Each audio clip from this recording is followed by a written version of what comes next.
Get a load of this! So, yeah, we finally got some new news on Sonic's 30th anniversary, and there's not a word mentioned about any new games. The announcement featured news of Sonic merchandise such as pop vinyl figures, jewelry, pins.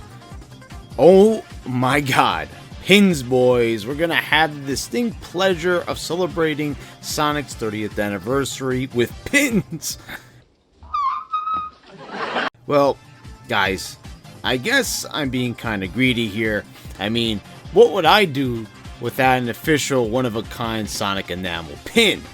I mean, here we are waiting all this time for new Sonic news, and we haven't had any new traditional Sonic games since 2017 besides some racing and Olympic stuff I'll never play. But turns out the answer all along is we don't need any new games, guys, because we got pins! Ah, god damn it. I think you guys get the sarcasm by now. I mean, all this merch is all fine and well, and the anniversary logo looks pretty sweet. I like how they integrated the 0 in 30 to look like Sonic's run animation, but in all honesty, stop jerking us around and show us the fucking games already. I mean, we're only 3 months away from 2021, the actual anniversary year, and I don't care if there's a pandemic or not. At least tell us you're working on a game. Give us a teaser or something. I don't mean to sound like I'm an impatient child or anything, but fuck me, I am. I mean, I get it. Sonic's anniversary is technically not until June 2021 because Sonic 1 was released in the US in June 1991. And yes, it was released here before it was in Japan. But the hell with these technicalities. I really am hoping and praying we get an announcement of Sonic Adventure 3 or Sonic Mania 2. And since we're definitely not getting the former, we're going to be talking about why we need the latter, Sonic Mania 2. So in order to discuss Sonic Mania 2, we of course need to discuss Sonic Mania. It's been over 3 years since the release of Sonic Mania, and while it is a great game, I think it could have been even better in a lot of ways. Sonic Mania's mission to return the series to its 16-bit 2D roots was a success, and the transition back to the style of the Genesis classics was pretty much seamless. But the problem I had, and really it was the only problem I had with the game, was that it was too derivative of the very games it drew inspiration from. Only 4 out of the 12 zones were actually new zones. I don't know why people were just fine with that, because it should have at least been half new and half old. Yes, I know that many of the reused zones weren't the exact same level layouts of the original zones, and they reworked them and changed many elements to make them feel fresh. But for a game that continues the lineage of the classic series, reusing so many zones, especially when zones like Green Hill Zone and Chemical Plant Zone were already featured in Sonic Generations 6 years earlier. Yes, they did feature different layouts and gimmicks, and gameplay-wise, I do prefer the feel and physics of the Mania iterations. Sonic Mania 2 needs to feature all new zones, because not that I hate the environment, but fuck recycling already. What happened to the balls to the wall approach of Sonic Adventure, in which they took a lot of familiarity and changed so much of it in the name of taking us to new heights? Well, I'm not saying to change the style, but just give us some new fucking zones already. I don't need zones that fill me with nostalgia based on elements that feel too familiar based on the level design. Give me some nostalgia based on just the game design, and make them look and play differently.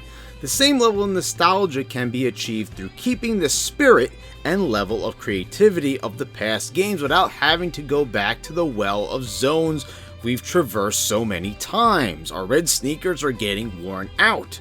So yeah, 12 new zones would be a great amount to make for a satisfying amount of content for Sonic Mania 2, but for the love of God, please make them all new. Playing a zone as good as Press Garden is so good, and that was my favorite out of the 4 zones, and I think to the possible future, and it definitely is promising, we could get some amazing levels. Now, the hardboiled heavies are an excellent addition to the cast of villains, and while I wouldn't mind seeing them again, if Christian Whitehead and crew could come up with a new main enemy, I'm thinking maybe a singular villain to complement Robotnik instead of a team of villains, that would be great. The thing about the heavies was the personalities that they had. They all had their own individual gimmicks and personalities, such as the heavy magician and the heavy shinobi that actually acted like Sega's Shinobi. I thought that they were very creative, and they really were created with a lot of care, and I would like to see villains like this again. As much as I love him, keep Metal Sonic out of this one, please. I really want this one to feel fresh. My overall idea is I want a game kind of like Sonic 3, where all these new elements were thrown at you and you just didn't know what to expect. Remember when they introduced Knuckles for the first time? How we as Sonic fans just instantly loved him. Wouldn't it be great to have that level of excitement and intrigue return to this series? And we certainly will not get there if we head back to Stardust Speedway and do a nostalgic race with Metal Sonic again, or fight against another Death Egg robot. I think the best thing is to just take everything and throw it out the window like what they did with Sonic Adventure. Just think outside the box, try something new. It doesn't have to be drastic.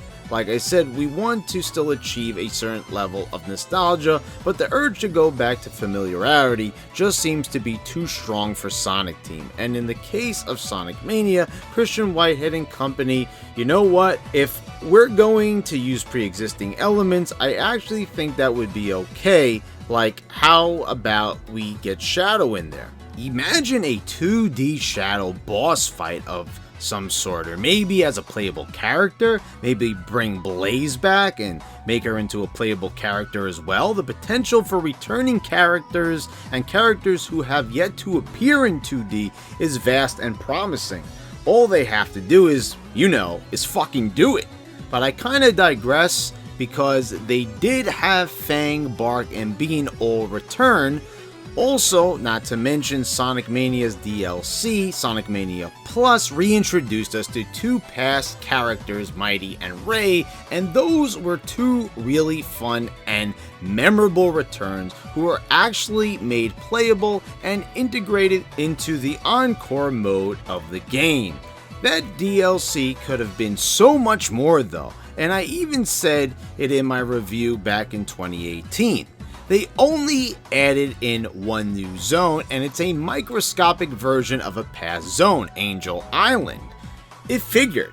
Another reused zone. Maybe if we absolutely need to reuse past zones, how about we reuse some of the zones from the Game Gear games? Like, imagine a bigger, better, more stylish version of the Underground Zone from the Game Gear version of Sonic 2.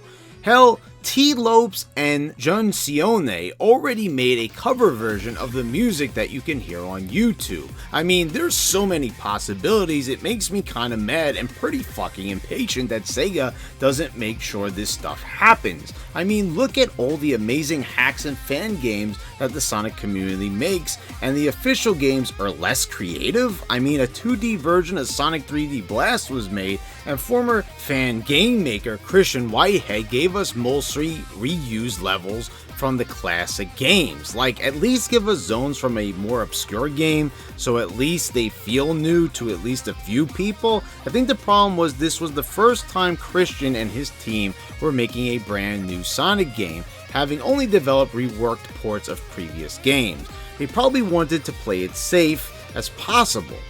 Well, they played it safe once, and Sonic Mania was a success, so let's take a fucking chance, guys. Let's jump in the fire and really get crazy.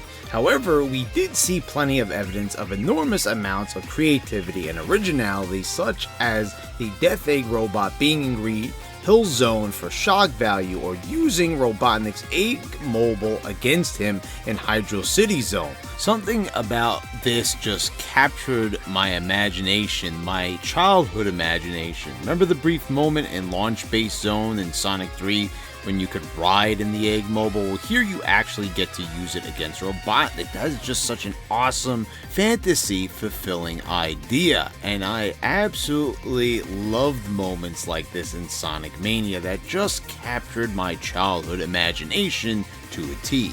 Plus, they ended up patching in a giant Metal Sonic in Sonic Mania Plus as part of the boss battle. So don't get me wrong, there was plenty of creativity, but they fell back on reused assets way too often when it was quite apparent they had enough ideas to fill up an entire game that didn't require taking us back to the past as often as it did. So that's my case here, guys, and the jury's out on what games we're getting for the 30th anniversary, but hopefully we get one of the most anticipated titles, the much desired Sonic Mania 2, and if it is, I hope all the stuff we talked about happens in some way, shape, or form. I'm pretty excited here, guys. I know we're probably going to hear something by the end of the year as to what exactly Sega is going to be doing for us Sonic fans. I will say this, I am definitely buying that Sonic energy drink. As a matter of fact, they should have rebranded the Blueberry Red Bull with Sonic on the can. Come on, Sega, make me your marketing manager. I don't know anything about marketing, but I know about energy drinks, and I know about Sonic. Plus, I own a suit. So where can I send my resume? Hire this man. Well, anyway, guys, that's all for now. I want to thank you all for watching. Please subscribe if you haven't already. Click the bell so you get all the notifications when I post all my new videos. I want to thank all my patrons for your continued support. And guys, I'll see you next time.